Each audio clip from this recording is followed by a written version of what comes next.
You know that specific sound a bespoke Italian leather briefcase makes when it hits a mahogany conference table?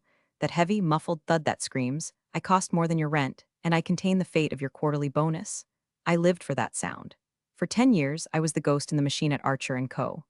I was the senior strategy analyst who turned red ink into black, the woman who whispered in the CEO's ear when the board was out for blood, the fixer who knew where all the corporate bodies were buried because I was usually the one holding the shovel. I wasn't just an employee, I was the structural integrity of the entire firm. Richard, our CEO, a man whose tan was 3 shades too orange and whose ego was 3 sizes too big, called me his North Star. He'd look me in the eye over a scotch at the Harvard Club and say, Allison, when I move up to chairman, that chief strategy officer chair has your name etched into the lumbar support. I believed him. That was my first mistake. My second mistake was assuming that competence still mattered in a world run by bloodlines and veneers. By the way, if you're into watching corporate empires crumble in real time, or just want to see a woman methodically dismantle a nepotism baby's life, go ahead and hit subscribe and maybe give this a like. It helps the algorithm find the other vengeful souls out there. Okay, back to the carnage. The beginning of the end didn't look like a disaster. It looked like a 24-year-old girl named Madison. Madison was Richard's niece. She had an MBA from a university that sounded like a salad dressing brand and the kind of vocal fry that could strip paint off a hatchback. Richard brought her in as a special projects consultant, which is corporate code for we need to give her a salary so she stops trying to become a DJ in Berlin. Allison, Richard had said, leaning over my desk with that used car salesman grin, take Maddie under your wing. Show her the ropes. It's good leadership practice for when you take the big chair next quarter. So I did. I showed her the ropes. I showed her the financial modeling software. I showed her how to read a P&L statement without passing out from boredom. I spent 6 months essentially running a daycare center for a girl who thought synergy meant everyone getting along and who asked me if we could expense her therapy dog's organic kibble. I fixed her slide decks at 3 a.m. I rewrote her emails so she didn't sound like a semi-literate influencer. I was polishing the very knife that was about to find a home between my shoulder blades. The betrayal happened on a Tuesday. It's always a Tuesday. Tuesdays are the days hope goes to die in a PowerPoint presentation. It was the Q3 all-hands meeting. The entire company was packed into the main auditorium, fidgeting with their phones, waiting for the usual rah-rah speech about how we're disrupting the paradigm or whatever buzzword salad Richard had tossed together. I was sitting in the front row, wearing my future CSO blazer, Armani, tailored, sharp enough to cut glass. Richard was on stage, pacing back and forth. I can hand. He looked sweaty. He looked like a man trying to sell a monorail to a town that had already been scammed by a monorail. We need fresh vision, Richard bellowed, his voice echoing off the acoustic tiles. We need agility. We need the kind of forward-thinking leadership that understands the digital native landscape. My stomach dropped. Digital native landscape? The only thing Richard knew about digital natives was that they didn't like his Facebook posts. That is why, Richard continued, gesturing grandly to the wings of the stage, I am thrilled to announce our new Chief Strategy Officer. Please welcome, Madison Archer. The silence in the room wasn't just quiet, it was a physical vacuum. It sucked the air out of my lungs. I watched as Madison bounced onto the stage, wearing a pink pantsuit that looked like it was made out of bubblegum wrappers, waving to a room full of people who had been working there longer than she had been alive. She grabbed the mic. Hi guys, she squealed. Oh my god, I am so pumped to pivot this company into the future. We are going to disrupt everything. I didn't blink. I couldn't. It felt like my blood had been replaced with liquid nitrogen. I looked at Richard. He caught my eye for a split second, then immediately looked away, feigning interest in Madison's shoes. He knew. The coward knew exactly what he had done. He had taken my decade of loyalty, my 80-hour weeks. I saved deals, and he had handed them to a girl whose hardest decision in life so far had been which filter to use on her brunch photo. The applause was scattered, polite, terrified. The CFO, a man named Marcus who had the personality of a spreadsheets tab but knew quality when he saw it, looked at me. His face was a mask of horror. He knew who actually did the work. He knew who kept the lights on. I didn't scream. I didn't flip the table. I didn't storm the stage and strangle Richard with his own Hermes tie, although the thought was a vivid, beautiful hallucination. Instead, a cold, metallic calm settled over me. It was the kind of calm you see in the eye of a hurricane, right before the roof gets ripped off. I stood up. I smoothed my skirt. I walked out of the auditorium while Madison was midway through a sentence about holistic brand vibes. I walked straight to my office. I didn't pack a box. I didn't take the framed photo of my dog. I didn't take my award for Employee of the Decade. I sat down at my computer and typed 2 sentences. To Richard Archer, CEO from Allison DeWitt subject, resignation congrats to Madison. I resign effective immediately. I hit send. Then I printed it, signed it with a pen that cost more than Madison's car, and walked it over to HR. the HR director. A woman named Linda who lived in fear of her own shadow, looked at the paper, then at me. Allison, she whispered, her eyes wide. Is this? Are you sure? Richard will flip. We have the board meeting next week. Who's going to prep the deck? Madison is the CSO, I said, my voice smooth, devoid of any jagged edges. I'm sure she has a vision for the deck. Something about pivoting, I believe, but she doesn't know how to access the server, Linda stammered. Sounds like a strategic challenge, I said. Good luck, Linda. I walked out of the building. The New York air smelled like garbage and exhaust, but to me it smelled like sweet, intoxicating liberation. I hailed a cab. My phone started buzzing in my pocket. Richard, once, twice, 10 times, I turned the phone off. They thought this was a tantrum. They thought I was just a scorned woman who would go home, drink a bottle of wine, cry to her therapist, and eventually come crawling back for a consulting gig. They thought the story ended here. But I wasn't just a strategist, Richard. I was the architect, and you don't fire the architect after you've moved into the house, especially not when the architect is the only one who knows the foundation is built on a sinkhole. I didn't just leave. I left a void. And I knew, with the mathematical certainty of a well-balanced equation, that nature abhors a vacuum. Madison wasn't ready for the job, but she was certainly ready for the fall. And I intended to be there, not to catch her, but to make sure she hit every single branch on the way down. The next morning, I didn't wake up to an alarm. I woke up to the silence of a calendar that had suddenly been wiped clean of 7 o'clock a.m. alignment calls and 8 o'clock p.m. crisis mitigation Zoom meetings. It was disorienting, like stepping off a treadmill that had been running at sprint speed for 10 years. But then the rage kicked in, not the hot, messy kind that makes you key a car, but the cold, crystalline kind that makes you topple a regime. I had to go back one last time. HR protocols. The exit interview farce. I dressed for a funeral, all black, severe lines, lipstick the color of a fresh arterial wound. When I walked into the lobby of Archer & Co., the receptionist, a sweet kid named Jason, looked like he was about to cry. Miss DeWitt, he whispered, It's chaos upstairs. Madison ordered a kombucha tap for the break room, but she accidentally canceled the Bloomberg terminal subscriptions to pay for it. Priorities, Jason, I said, breezing past security. The elevator ride up was the longest 30 seconds of my life. When the doors opened on the 40th floor, the atmosphere had shifted. It wasn't the hum of productivity anymore, it was the buzz of nervous energy. People were huddled in cubicles, whispering. When they saw me, the whispers stopped dead. I walked down the hallway like I owned the mortgage on the building. Madison was in my office. She hadn't even waited for me to clear my things. She was sitting in my ergonomic chair, spinning back and forth, talking loudly on speakerphone. No, I don't care about the legacy accounts, Tyler. They're so. Umer Energy, we need to pivot to crypto or NFTs. Are those still a thing? She saw me and stopped spinning. She didn't look ashamed. She looked annoyed that I was interrupting her visioning. Oh, hey, Allison, she chirped. I was just vibing in here. The feng shui is way better than my cubicle. Hope you don't mind. Richard said it was cool. It's all yours, Madison, I said, my voice flat. I'm just here for my files. Totally, she said, waving a hand. Take whatever. Oh, and hey, no hard feelings, right? Uncle Richard said you were totally chill about it. Totally chill. I looked at her, really looked at her. She was a child playing dress up in a burning building. No hard feelings, I lied. Just a word of advice, Madison. Watch the Q4 projections. The spreadsheet has a macro that auto-updates from the legal server. If you break the link, the SEC compliance triggers a red flag. Her eyes glazed over. Macro, is that like diet thing? Something like that. I walked over to the filing cabinet. This was the moment, the setup. I unlocked the bottom drawer. Inside wasn't a stash of snacks or gym clothes. It was my in case of emergency leverage, but I didn't take it all. I took the personal items, my Rolodex of private contacts, the hard drive with my intellectual property. But I left one thing behind. A single, slate-gray folder placed conspicuously on the empty desk surface was labeled Internal Audit and Governance Gaps, 2020 to 2024. Inside that folder was a memo I had written 6 months ago, detailing several procedural anomalies in how Richard handled vendor contracts. It wasn't illegal yet, it was just sloppy, dangerous. The kind of thing a competent CSO would read, panic over, and fix immediately to protect the CEO.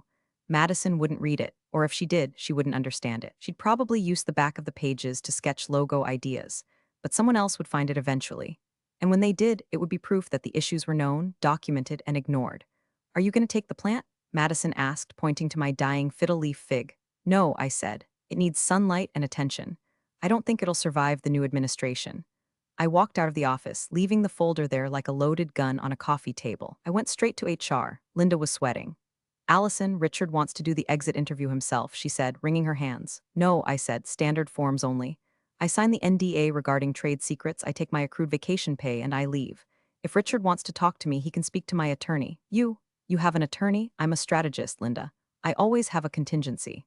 I signed the papers. I didn't glance at the non-compete clause because I knew it was unenforceable in New York if the resignation was under constructive dismissal pretenses, which giving my job to a niece arguably was.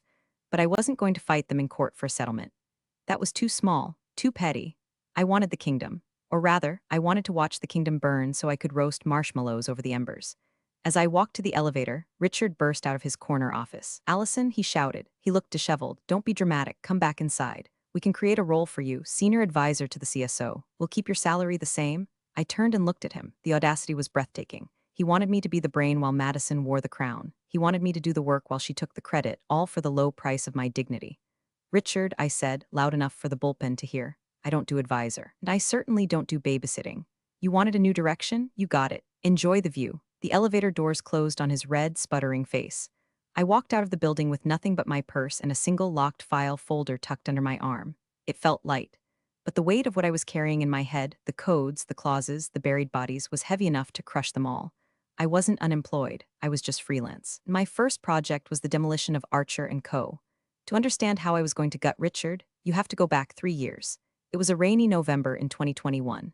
We were courting Greenpoint Capital, a private equity firm with pockets deeper than the Marianas Trench and a reputation for being about as warm and fuzzy as a velociraptor. We needed their money to scale. They needed a mid-market firm with high potential. It was a match made in capitalism. The negotiations were brutal. Greenpoint sent their lead counsel, a man named Gordon Vane. Gordon was a legend. He didn't argue, he just stared at you until you questioned your own existence. Richard was terrified of him. Richard liked deals that happened on golf courses with handshakes and scotch. Gordon liked deals that happened in windowless rooms with 400-page contracts and blood oaths. I was the point person on the deal structure. Richard couldn't be bothered with the boring legal stuff, so he delegated the redlining to me and our in-house counsel, a guy named Dave who was mostly there to make sure we didn't accidentally sell the building. It was 2 a.m. on the final night of negotiations. The conference room smelled like stale pizza and high-stakes desperation. Gordon was sitting across from me, looking fresh as a daisy. I was running on caffeine and spite. "We need a safeguard," Gordon said, tapping his Montblanc pen on the table. "Greenpoint isn't in the business of funding vanity projects. If leadership fails, we need a trigger to protect our investment." Dave, our lawyer, bristled. "We can't give you a board majority. Richard won't sign it. He needs to maintain control." Gordon looked at me. He knew I was the one actually building the model. "Allison, thoughts?" I looked at the draft. I knew Richard. I knew he was getting lazy. I knew he was already talking about bringing family into the business. And I knew that if things went south, I would be the one expected to fix it with no authority. I saw an opening. "What if we add a conditional clause?" I suggested, keeping my voice steady. "Not a board majority by default, but a competency trigger. If specific KPIs, EBITDA, retention, compliance, drop below a certain threshold for 2 consecutive quarters, or if there is a material breach of governance protocols, Greenpoint gets temporary voting override to restructure the C-suite." Dave frowned. "Richard won't like restructure. Call it strategic realignment capability," I said. "He loves the word strategic. He won't read the definition." Gordon's eyes narrowed. He looked at me, really looked at me for the first time. He saw exactly what I was doing. I was building a fire escape for the investors and a trapdoor for the CEO. "Article 7D, Gordon said, a small, terrifying smile touching his lips. "Strategic realignment due to governance failure or material mismanagement." We drafted it right there. The language was dense, buried in the middle of page 142 of the Shareholder Rights Agreement. It defined material mismanagement broadly, including hiring of unqualified executive personnel without independent board review and gross negligence regarding compliance reporting. The next morning, Richard breezed in to sign the final documents. He was hungover, wearing sunglasses indoors. "Did we get the valuation we wanted?" he asked, hovering the pen over the signature line. "Yes," I said. "We got the money. And I still have 51% voting rights. As long as the company performs, Richard." I said, "It's all standard." "Great. Boring legal mumbo-jumbo," he laughed and scrawled his signature. He didn't read a single word, he didn't even flip the page. He was too busy thinking about the press release. Gordon shook Richard's hand, but he looked at me. There was a moment of silent acknowledgement. A nod. Game recognized game. That document, the Shareholder Rights Agreement, was currently sitting in a vault at Greenpoint Capital. Richard had a copy in his office safe, probably under a stack of Golf Digest magazines. He had forgotten Article 7D existed. But I hadn't. Article 7D wasn't just a clause, it was a kill switch. And Madison, with her kombucha taps and her complete lack of regulatory knowledge, wasn't just pressing buttons in the cockpit. She was dancing on the launch codes. All I had to do was wait for the material mismanagement to become undeniable. Based on what I had seen in her first 24 hours, I wouldn't have to wait long. I had the map. I knew where the mines were buried. Now, I just had to watch them step on every single one. It took exactly 3 weeks for the wheels to come off. I wasn't surprised by the crash, I was surprised by the velocity. It was like watching a toddler try to pilot a Boeing 747, tragic, terrifying, and impossible to look away from. I was sitting in my apartment, wearing sweatpants that cost less than my old dry cleaning bill, sipping coffee and watching the stock ticker. Archer and Co. was holding steady, but the internal chatter on LinkedIn and Blind, the anonymous corporate gossip app, was a five-alarm fire. New CSO just banned Excel because it's not visually inspiring. We have to submit budgets in Canva now. Anonymous employee, is it normal for strategy meetings to start with a vibe check and end with a group chant? Asking for a friend who wants to quit. Verified Archer employee Madison was busy disrupting. Her first major initiative was something called Project Neon. From what I could gather from my former contacts, who were texting me frantically at all hours, Project Neon was a complete rebrand of our core B2B service offerings. Archer & Co. made its money providing boring, reliable logistics analytics to boring, reliable manufacturing firms. Madison decided this was stale. She wanted to pivot to lifestyle logistics. She fired the external compliance auditing firm, a company we had used for 7 years to ensure our data handling met federal privacy standards. Why? Because, I quote from a leaked email forwarded to me by a terrified junior analyst, their logo is ugly, and their lead auditor gives me bad energy. We're going with this boutique agency my friend Tyler runs. They do crypto consulting, but they're super agile. That was strike one. Firing a certified auditor for a crypto consultant friend wasn't just stupid, it was a potential breach of our data security covenants. Strike two came in the form of the vendor town hall. Usually, I handled these. I would present the quarterly roadmap, reassure our suppliers, and talk about supply chain resilience. Madison decided to turn it into a vision quest. She showed up 20 minutes late, wearing a headset microphone like she was doing a TED talk. She didn't have slides. She had a mood board. We're moving away from rigid contracts, she told a room full of steel manufacturers and shipping magnates. We want our partnership to flow like water. We want to operate on trust and blockchain vibes. The suppliers, men and women who dealt in tonnage and tariffs, stared at her blankly. Then the questions started. Does this mean you're changing the payment terms? Payment terms are so binary, Madison replied. We're looking at dynamic value exchange. Translation, we aren't going to pay you on time. Within 48 hours, 3 major vendors paused their shipments. They cited uncertainty regarding fiscal governance. I sat in my living room, downloading every report, every leaked email, every panicked text message. I wasn't just gossiping, I was building a dossier. I had a folder on my laptop titled The Fall. It contained 1. The email firing the auditor. 2. The transcript of the vendor town hall recorded by a loyalist in the AV booth. 3. A screenshot of Madison's new organizational chart, which eliminated the risk management department and replaced it with a brand evangelist team. But the cherry on top was the Q3 financial revision. Because Madison didn't understand the macro I warned her about, she had manually entered revenue projections into the master deck. She added a zero, just one little zero. Instead of projecting 4% growth, she projected 40%. She presented this to the internal leadership team. Richard, desperate for a win, didn't check the math. He signed off on it. They sent the preliminary guidance to the investors, including Greenpoint Capital. It was fraud, accidental, incompetent fraud, but fraud nonetheless. In the corporate world, stupidity is not a legal defense. I looked at the document on my screen. The 40% growth slide. It was in a font called Papyrus. Oh, Madison, I whispered to the empty room. You just handed me the gun. It was time. I didn't want to go back to Archer & Co. I didn't want my job back. I wanted justice. And justice in my world wore a bespoke suit and carried a very thick briefcase. I picked up my phone and dialed a number I hadn't called in 3 years. Gordon Vane's office, the assistant answered. This is Allison DeWitt, I said. Tell Gordon I have an update on Article 7D, and tell him to bring the good wine. The wine bar was called El Aubly, the Oblivion. Fitting. It was dark, expensive, and quiet enough to plan a murder or a hostile takeover. I was sitting in a corner booth, a glass of Sansera untouched in front of me. On the table sat the physical copy of my dossier, bound in nondescript black leather. Gordon Vane walked in at 7:05 p.m. He hadn't aged a day since the deal 3 years ago. He still looked like a shark that had learned to walk upright and wear Tom Ford. He slid into the booth opposite me, his eyes scanning the room for eavesdroppers before locking onto mine. Allison, he said, his voice a low rumble, you look rested. Unemployment suits you. Consulting, Gordon, I corrected. I'm a free agent, of course, and I assume this meeting isn't just to catch up on old times? He gestured to the black binder. I hear you received the preliminary Q3 guidance from Archer & Co. Yesterday, I said, skipping the pleasantries. Gordon nodded, taking a sip of the water the waiter had placed. Aggressive numbers. Richard is bullish. 40% growth in a stagnating logistics market? It's a miracle, it's a typo, I said. Gordon froze. The glass hovered halfway to his mouth. Excuse me, I slid the binder across the table. Open to tab 3. He opened it. He saw the side-by-side comparison. My original model showing 4% growth, and Madison's Project Neon slide showing 40%, with the manual entry clearly highlighted. She broke the formula link I explained. She thought the cell looked lonely, so she typed in a number that felt right.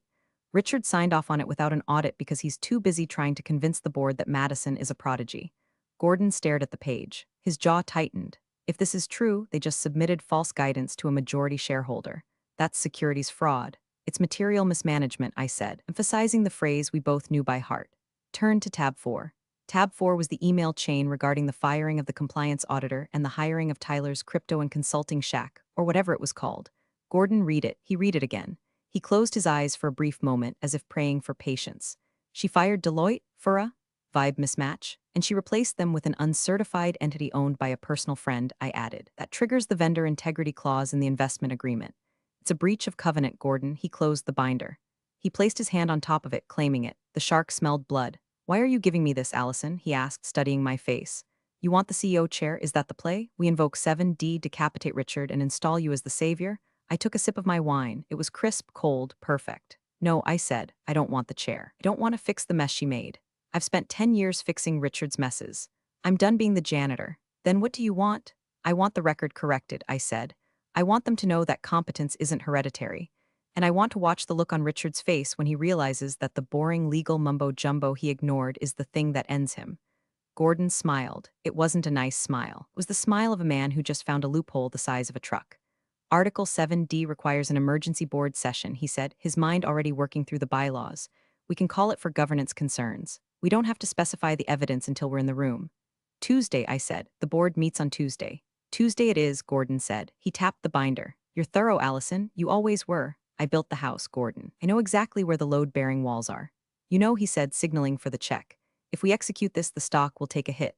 Short-term pain. Better than a long-term death spiral, I countered. You're cutting out the rot. And what happens to you? I'll be fine, I said. I have a front row seat. We stood up. Gordon shook my hand. His grip was firm, cold. You're a dangerous woman, Allison DeWitt. I'm just a strategist, Gordon. Strategy is just the art of making sure the consequences land on the right people. He left with the binder. I stayed for another glass of wine. I watched the rain streak against the window. Somewhere uptown, Madison was probably ordering custom beanbag chairs for the boardroom, thinking she was winning. She didn't know that the paperwork for her eviction had just been filed. The weekend before the Tuesday board meeting felt like the heavy, static-charged air before a tornado touches down. I stayed offline mostly, but the ripples were impossible to miss. Madison had announced Project Neon would launch on Monday. The internal leaks were tragic. Apparently, the new branding featured a logo that looked suspiciously like a phallic symbol if you squinted, and the tagline was "Logistics for the Soul." On Monday morning, the launch happened. It was a disaster. Website crashed because they hadn't paid the server hosting fees. Madison forgot to forward the invoice to accounts payable. The new dynamic pricing model confused the automated ordering systems of our 3 biggest clients, causing a backlog of $12 million in orders that simply vanished into the digital ether. By Monday afternoon, the stock price had dipped 4%. Not a crash, but a wobble. A warning. I received a text from Marcus, the CFO. Marcus, it's a bloodbath. Richard is blaming IT. Madison is crying in the meditation room. Are you coming back? I didn't reply. At 4:00 p.m., the bomb dropped. Not publicly, but in the inboxes of the board of directors. Gordon moved fast. He sent a formal notice to the company secretary. Emergency board meeting requested by Greenpoint Capital. Agenda, review of governance protocols, and Q3 guidance discrepancies. Richard must have seen the email and laughed. He probably thought it was a formality, a check-in. He was so insulated by his own arrogance that he couldn't imagine a world where he wasn't in control. I knew this because he called me at 6:00 p.m. Allison, he sounded breathless, fake cheery. Long time. Listen, we have a board check-in tomorrow. Greenpoint is being fussy. I need you to. Well, I know you're gone, but maybe you could just look over the deck. For old time's sake, I can pay you a consultant fee, double your rate. The desperation leaked through the phone like sewage. He wanted me to save him. He wanted me to make the numbers make sense, to hide the 40% growth lie, to smooth over the compliance breach. I'm busy, Richard, I said, chopping vegetables for a salad I intended to enjoy thoroughly. Busy? Doing what? You're unemployed? I'm strategizing, I said. Allison, please. Madison is. She's overwhelmed. She's a visionary, but she needs operational support. Just come in tomorrow. 9:00 a.m. I'll be there, Richard, I said. You will? Oh, thank God. I knew you were a team player. I knew it. I didn't say I was coming to help, Richard. What? I said I'll be there. Goodbye. I hung up. The stage was set. Richard thought I was coming back to patch the holes in the hull. He didn't realize I was coming to watch the ship sink. I spent the rest of the evening picking out my outfit. I chose a white suit, not morning black, white, the color of cleanliness, the color of a fresh start, the color of a surgeon stepping into the operating room. I slept like a baby. Tuesday morning dawned gray and rainy. Perfect New York boardroom weather. I arrived at the Archer & Co. building at 8:45 a.m. Security hesitated, but my badge hadn't been deactivated yet. Another oversight by Madison. I didn't go to the strategy floor. I went to the executive floor. The boardroom had glass walls, frosted in the center but clear at the top and bottom. A fishbowl, I saw them inside. Richard was pacing, looking agitated. Madison was sitting at the head of the table, my seat, effectively, scrolling on her phone, looking bored. The other board members were seated, looking grim. Gordon Vane hadn't arrived yet. I stood in the hallway, just out of direct sight near the coffee cart. Marcus, the CFO, walked by. He saw me. He stopped. He looked at my white suit, then at the closed boardroom door. Allison, he whispered, what are you doing? Just watching the market correct itself, Marcus, I said. You might want to go inside. You don't want to miss the opening act. He looked at me, confused, then terrified. He hurried inside. Then the elevator pinged. Gordon Vane stepped out. He wasn't alone. He had two junior associates with him, both carrying boxes of files. And he had a man in a gray suit who looked painfully like a forensic accountant. Gordon saw me. He didn't wave. He just adjusted his tie and walked toward the boardroom door. The executioner had arrived. Gordon pushed open the heavy glass doors of the boardroom. The sound of conversation inside died instantly. Richard stopped pacing and put on his best fake smile. Gordon, good to see you. We were just discussing the minor hiccups with the launch. Growing pains, right? Gordon didn't smile. He didn't sit down. He walked to the end of the table, opposite Richard and Madison. His associates placed the boxes of files on the table with a heavy thud. This isn't a discussion about growing pains, Richard, Gordon said. His voice wasn't loud, but it carried to the back of the room. It carried out into the hallway where I was standing. This is a formal invocation of Article 7D of the Shareholder Rights Agreement. Madison looked up from her phone. Article what? Is that like? A bylaw? Boring. Gordon ignored her. He opened his briefcase and pulled out a single document. It was thick, stapled, and flagged with red tabs. He slid it down the long mahogany table. It spun perfectly, coming to a rest right in front of Richard. Notice of leadership disqualification proceedings, Gordon stated. Richard stared at the paper. Disqualification? You can't. I have majority voting rights. I own this company. Not under conditions of material mismanagement, Gordon said. We have evidence of securities fraud regarding the Q3 guidance. We have evidence of gross negligence in vendor compliance. And we have documentation of willful destruction of internal governance controls. Fraud? Richard's face went pale. That was just a projection, a draft. Was submitted to the investor portal, Gordon said. That makes it a binding disclosure. And since the numbers were fabricated, manually entered, overriding the financial model, it constitutes intent to deceive. The room went deadly silent. The other board members, old money types who cared about nothing but their own liability, started shifting in their seats. They looked at Richard like he was radioactive. But Madison did the deck, Richard stammered, throwing his own niece under the bus without a second of hesitation. She's the CSO. She prepared the numbers. Gordon turned his gaze to Madison. She looked small suddenly. Her boss babe confidence evaporated. I just thought 40% looked better, she said, her voice trembling. It was a manifestation goal. I was manifesting abundance. You manifested a federal crime, Miss Archer, Gordon said coldly. He signaled to the forensic accountant. You're freezing all executive authority effective immediately.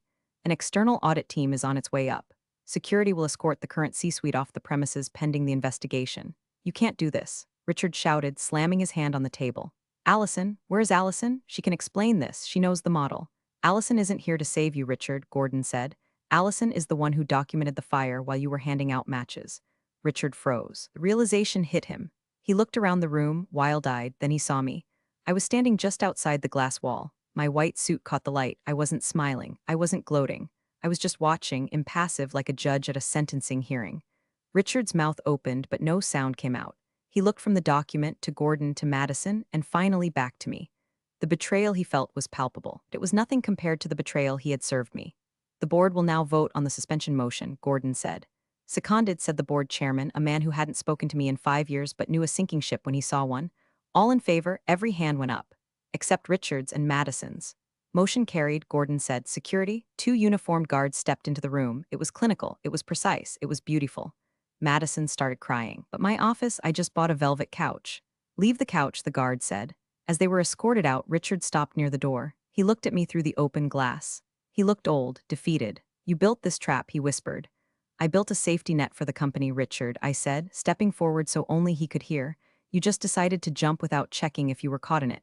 He walked away. The sound of his footsteps fading down the hall was the sweetest music I had ever heard. The silence in the boardroom after Richard and Madison left was heavy, but it was a different kind of heavy. It wasn't fear anymore, it was the vacuum left by a sudden power vacuum. The board chairman, a man named Sterling who wore bodies unironically, cleared his throat. He looked at the empty chairs at the head of the table. Then he looked at Gordon. Then, inevitably, all looked at me standing in the doorway. Miss DeWitt, Sterling said, his voice dripping with sudden, sycophantic warmth. Perhaps you should join us. I walked into the room. I didn't sit in Richard's chair. I didn't sit in Madison's. I stood at the end of the table, leaning slightly against the credenza. Mr. Sterling, I said, this is a most unfortunate turn of events, Sterling said, wiping his forehead with a handkerchief. We had no idea the extent of the mismanagement. You had the quarterly reports, I said calmly. You had the audit memos. You chose not to read them because the dividends were clearing. He flinched. Truth hurts, especially when it threatens your liability insurance. Yes, well, he stammered, we must look forward. We are effectively rudderless. We need an interim CEO, and obviously a competent chief strategy officer to clean up this Project Neon mess. The room murmured in agreement. Heads nodded. They were looking at me like I was a life raft in a storm. Allison, Gordon said, his voice neutral. The board is prepared to offer you the CSO position, effective immediately.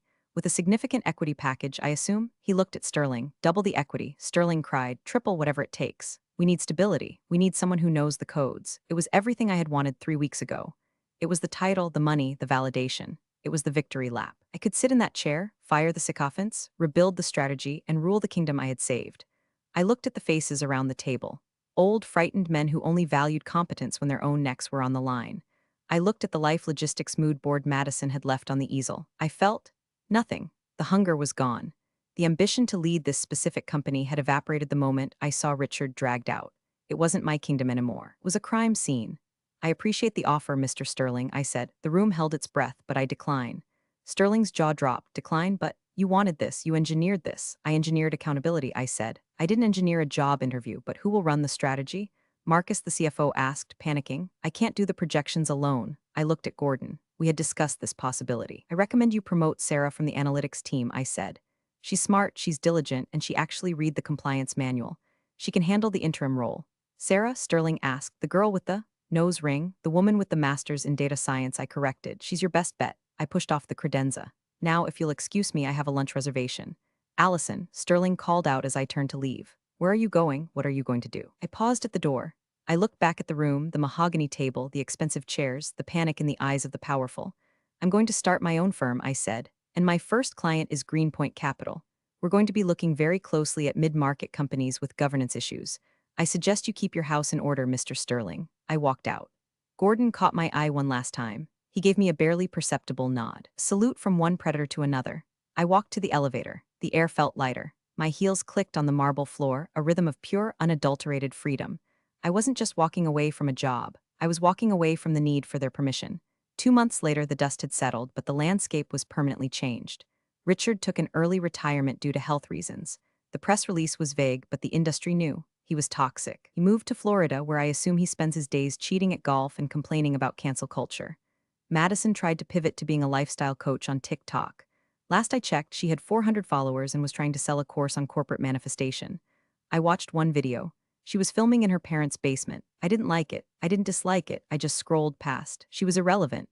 Archer & Co. survived barely. Sarah, the analyst I recommended, stepped up. She's doing a good job. She calls me sometimes for advice. I bill her my full hourly rate. She pays it happily. As for me, I'm sitting in my new office. It's a loft in Tribeca. Exposed brick, big windows, no mahogany tables. The sign on the door says DeWitt Strategic. I didn't steal Greenpoint's business. I became their partners. Gordon Vane and I have a standing arrangement. He finds the companies that are rotting from the inside, and I go in and perform the surgery. Sometimes we save the patient. Sometimes we just salvage the organs. Either way, we win. I received a package yesterday. No return address. Inside was a framed photo of the Archer & Co. executive team from 5 years ago. Richard, me, Marcus, we looked happy, or at least we looked profitable. Tucked into the frame was a note on Richard's personal stationery. You were always the smartest person in the room. I just forgot that meant you were smarter than me. I tossed the photo in the trash. I kept the frame. It was high quality. Revenge, they say, is a dish best served cold. But that's a cliché. Revenge isn't a dish, it's a deliverable. It's a project with a timeline, KPI, and a critical path. And if you execute it correctly, if you dot every I and cross every T and bury every clause in the fine print, it doesn't just feel like winning, it feels like balancing the books. I took a sip of my coffee, my phone buzzed. It was a notification from LinkedIn. Madison Archer has viewed your profile. I smiled, let her look. Alexa, I said to the empty, sunlit room, play The Chain by Fleetwood Mac. The bass kicked in. I opened my laptop.